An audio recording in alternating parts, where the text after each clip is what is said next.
네, 안녕하세요. 여러분을 환영하고 여러분에게 환영받고 싶은 국어왕 환영쌤입니다. 국어왕 환영쌤입니다.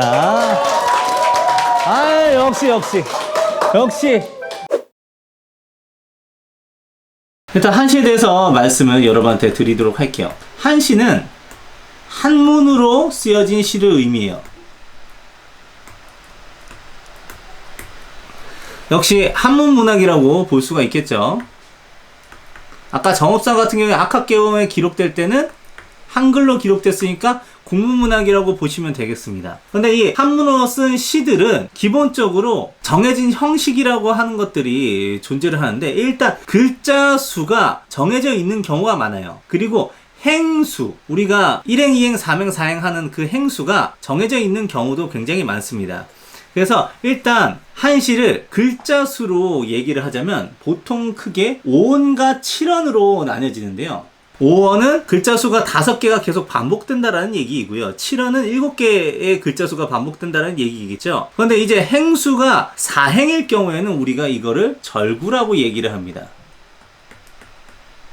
그리고 8행인 경우에는 우리가 이걸 율시라고 얘기를 해요.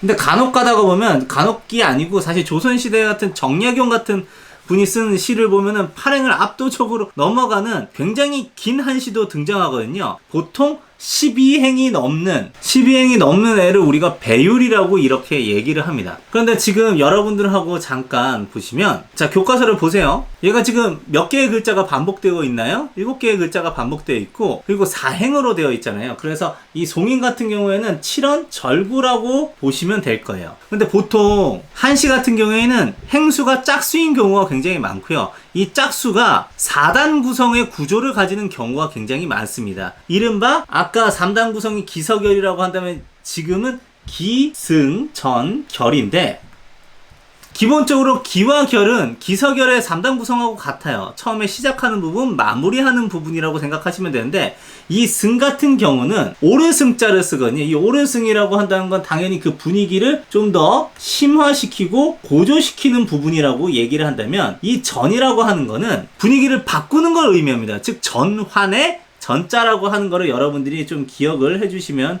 될 것 같아요. 그래서 이 송인 같은 경우에도 화자의 슬픔을 고조하는 내용이 앞부분에서 기와 승에서 딱 이어지다가 갑자기 3행부터 대동강변의 이야기가 나오면서 갑자기 슬픔을 모든 인간의 보편적인 감정처럼 이렇게 확대를 시켜주는 전환이 이루어지거든요. 그런 측면에서 한시의 기본 구조를 잘 따르고 있는 작품도 이 송인이라고 보시면 되겠습니다.